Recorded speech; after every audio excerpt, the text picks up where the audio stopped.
নমস্কাৰ বন্ধু বান্ধৱীসকল, সপোন সাগৰলৈ স্বাগতম জনাইছোঁ আপোনালোকক। আজি মই আপোনালোকৰ ওচৰত আলোচনা কৰিবলৈ ওলাইছোঁ সপোনত চৰাই দেখা।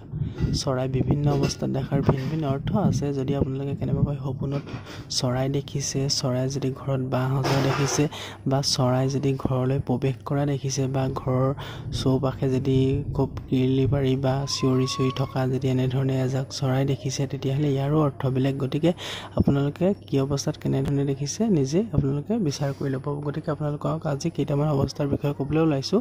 যদি কেনেবাকৈ সপোনত চৰাই জাক যদি ঘৰলৈ অহা দেখে, তেতিয়াহ'লে এইটো এটা বহুত শুভ সপোন হয়। এই সপোনৰ অৰ্থ এইটোৱেই যে আপোনাৰ সৌভাগ্যৰ দিন ওচৰলৈ আহিব।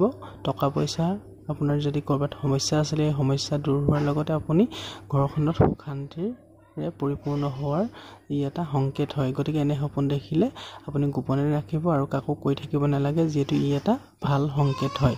আৰু যদি সপোনত চৰাই ঘৰত বাঁহ সজা দেখে, তেতিয়াহ'লে আপুনি গম পাব যে আপোনালোকৰ ঘৰখনত যদি কিবা সমস্যা বহুদিনৰ পৰা ধৰি যদি আছিলে, সেই সমস্যা যদি সমাধানৰ কোনো যদি উপায় বিচাৰি আপুনি পোৱা নাছিলে, কিন্তু সেনে সময়ত যদি আপোনাৰ চৰাই ঘৰত বাঁহ সাজি থকা দেখে, বা পোৱালি জন্ম দিয়া দেখে, বা এনেধৰণে যদি আপুনি কেনেবাকৈ দেখিছে, তেতিয়াহ'লে আপোনাৰ সেই ঘৰখনত উন্নতিৰ যুগ অতি শীঘ্ৰে আহে।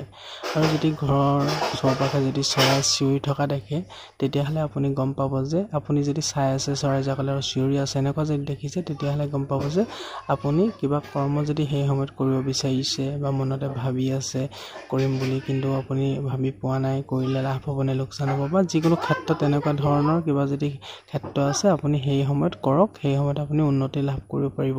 এনেকুৱা নহয় যে সপোনো দেখিছে আৰু আপোনাৰ উন্নতি শীঘ্ৰ হৈছে, এনে নহয়। আপুনি কষ্ট কৰি যাওক, সেই কষ্টৰ ফল আপুনি যে ওচৰত পাব, সেয়ে ই এটা ইংগিত দিয়ে। চৰাই চিঞৰি চিঞৰি ইয়াকে ইংগিত আপোনাক সপোনত গম পোৱাইছে যে আপুনি সেই কৰ্ম বা সেই কাম কৰি যাওক, আপোনাৰ অতি শীঘ্ৰে উন্নতি আপোনাৰ হাতলৈ আহিব। আৰু আপুনি এনেকুৱা যদি চিঞৰি থকা দেখিলে আৰু এটা সংকেত পোৱা যায়, আপুনি ক'ৰবাৰ পৰা খবৰ পাব পাৰে, বা নতুন কিবা কৰ্মৰ আপোনাৰ হাতলৈ আহিব পাৰে, বা নতুন খবৰ আহিব পাৰে, কামৰ হয়তো হ'ব পাৰে, বা টকা পইচাৰ লগত জড়িত হ'ব পাৰে, বা পৰিবাৰৰ লগত জড়িত যিকোনো সমস্যাৰ সমাধানৰ কোনো উপায় আপুনি পাব পাৰে।